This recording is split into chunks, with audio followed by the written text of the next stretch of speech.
Suster, Bapak, Ibu, rekan-rekan muda, saudara-saudari, selamat pagi.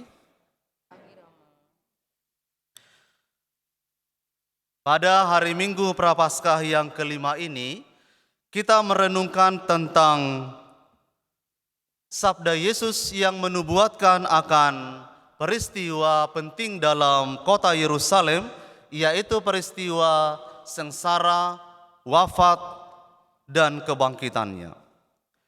Di hadapan banyak orang yang datang untuk merayakan Paskah Yahudi di Yerusalem yang mereka rayakan setiap tahun itu, Yesus mewartakan kepada mereka dan menegaskan kepada mereka bahwa Dia akan masuk ke kota Yerusalem, akan mempersembahkan dirinya sebagai tebusan bagi banyak orang, dan akan menyucikan banyak orang dari dosa-dosa mereka. Tetapi menarik para saudara-saudari, Yesus tidak menyampaikan itu secara lugas, tetapi Yesus menyampaikan itu dalam perumpamaan-perumpamaan. Seperti yang kita dengarkan hari ini, Yesus bersabda kepada mereka, "Jika biji gandum tidak jatuh ke dalam tanah dan mati, ia tetap satu biji saja. Tetapi jika mati, ia akan berbuah banyak." Kemudian Yesus menegaskan itu dengan perumpamaan yang lain. Siapa saja yang mencintai nyawanya, ia akan kehilangan nyawanya. Tetapi siapa saja yang membenci nyawanya di dunia ini, ia akan memeliharanya untuk hidup yang kekal. Siapa melayani aku, harus mengikuti aku. Di mana aku berada, di situ pun pelayanku berada. Saudara-saudari yang terkasih, hal pertama yang dapat kita renungkan dari sabda Yesus ini ialah bahwa Yesus mati supaya kita hidup. Yesus mati supaya kita dihidupkan, bukan lagi hidup dalam daging, bukan lagi hidup dalam dosa, tapi supaya kita hidup dalam roh, dalam bimbingan Roh Kudus. Sebagaimana biji gandum bila hanya disimpan dengan begitu saja, maka dia akan tetap sedemikian itu. Bahkan barangkali dia hanya akan menunggu waktu membusuk dan mati. Yesus mengajar kita supaya kita melihat nilai di balik hidup kita sebagai seorang Kristiani.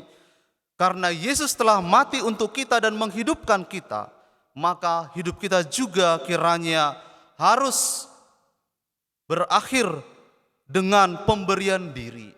Pemberian diri itu tiada batasnya. Ketika pemberian diri itu menuntut kematian, maka itu bukanlah kematian yang sia-sia.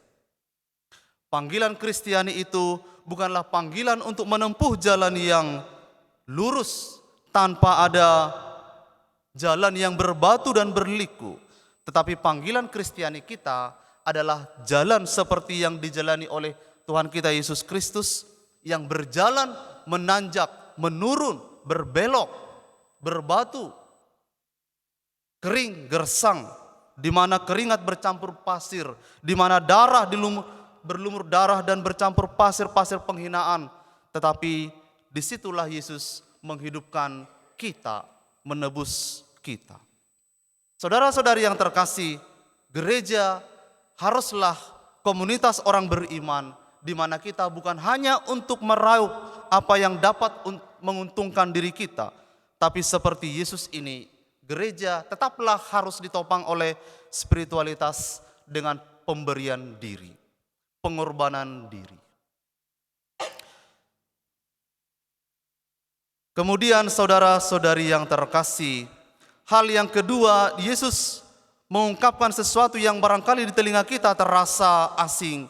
Yesus berkata, siapa yang tidak membenci dirinya di dunia ini, dia tidak akan menyelamatkan nyawanya atau dia akan kehilangan nyawanya.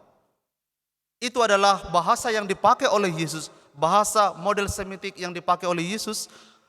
Tujuannya bukan untuk mengajar kita supaya membenci atau hidup dalam kebencian pada diri sendiri, membenci saudara-saudari kita, tapi itu adalah pola bahasa Semitik yang mengedukasi kita, orang beriman, untuk melihat bahwa prioritas hidup kita itu adalah Allah dan kehendak-Nya.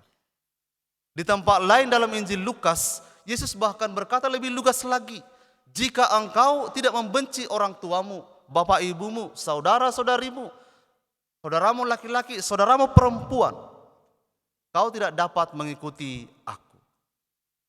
Tentu saja bukan kebencian itu yang mau diajar oleh Yesus. Yesus ingin menunjukkan kepada kita bahwa nilai-nilai kerajaan surga itu, nilai-nilai kerajaan Allah itu haruslah menjadi prioritas bagi kita. Untuk mencintai Allah perlu ada sesuatu yang harus kita korbankan. Dan untuk mencintai Allah maka kita perlu mengasihi Dia di atas segala sesuatu pilihan kita. Pilihan kita tidak boleh banyak. Pilihan kita di hadapan Tuhan hanya satu, untuk mengasihi Allah dengan segenap hati, segenap pikiran, tenaga, dan seluruh diri kita ini.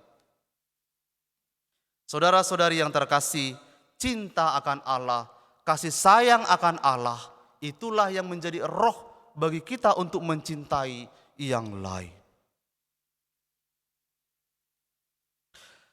Kemudian para saudara-saudariku yang terkasih, Yesus juga menegaskan kepada kita soal kesetiaan. Siapa mencintai Yesus, hendaklah dia setia dimanapun dia berada. Kesetiaan itu adalah pergumulan kita sehari-hari. Kesetiaan untuk apa? Untuk melayani Yesus dimanapun dia berada. Saya merenungkan saudara-saudari, dimanapun bila kita mau melayani satu sama lain, baik dalam lingkup yang kecil maupun yang besar, pelayanan itu adalah jalan-jalan menuju salib kehidupan kita sehari-hari. Sebab di mana kita melayani, bukan lagi kita ingin mengedepankan apa yang menjadi keinginan kita. Bukan lagi kita ingin melakukan sesuatu karena kita sanggup. Tapi karena kita ingin melakukan ini karena Tuhan menghendakinya demikian. Maka Yesus menegaskan kepada kita, mari kita berkomitmen untuk setia melayani Yesus. Di mana Yesus itu, kita juga di situ. Di mana Yesus kita temukan, di situ kita melayani. Atau dengan kata lain dibalik, di mana kita melayani, di situ kiranya kita menyadari Yesus hadir dan kepada Dialah kita melakukan apa yang kita layani itu.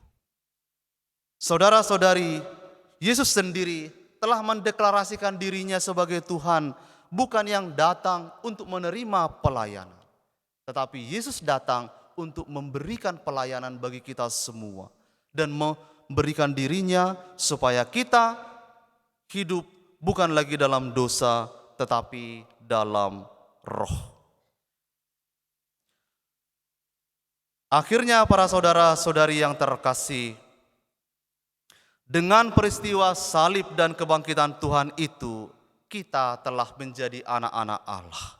Maka tepatlah dan terpenuhilah nubuat Nabi Yeremia hari ini, bahwa Tuhan membuat perjanjian yang baru dengan kita, bukan lagi seperti perjanjian yang dulu dibuat kepada bangsa Israel, di mana mereka dibebaskan dari tanah Mesir ke tanah Kanaan.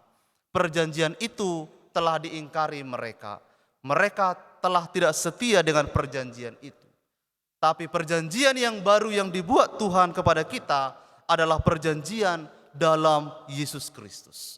Perjanjian dalam roh yang bukan lagi hanya di luar secara lahiriah, bukan lagi yang tertulis dapat dipandang secara kasat mata, bukan lagi perjanjian yang hanya diucapkan oleh mulut, tetapi perjanjian yang tertulis dalam batin, yang digoreskan oleh Tuhan dalam batin kita ini. Maka kitab suci menulis dalam bacaan pertama bahwa semua orang akan dapat mengenal Allah bukan lagi karena diajar, tapi karena dari hati mereka, mereka sudah mengenal Tuhan. Karena perjanjian yang baru itu tertulis dalam batin, yang kita kenal dalam ajaran gereja kita, hati nurani. Saudara-saudari yang terkasih, dari hati nurani itulah kita boleh mengenal Allah adalah Bapa kita dan kita adalah anak Allah. Dia adalah Bapa kita, Allah kita, kita adalah umatnya. Tugas kita sekarang ialah memelihara hati yang murni supaya kita tidak sesat, supaya kita tidak salah mengambil langkah, supaya kita boleh selalu memilih Allah dan kehendak-Nya. Tepat sekali yang dikatakan dalam Mazmur, Tuhan anugerahilah kami hati yang murni supaya kami boleh hidup sesuai dengan kehendak-Mu semata. Saudara-saudari yang terkasih, mari kita melanjutkan hari-hari pertobatan kita ini. Semoga kita boleh memandang Tuhan dalam kemuliaan-Nya. Tuhan memberkati.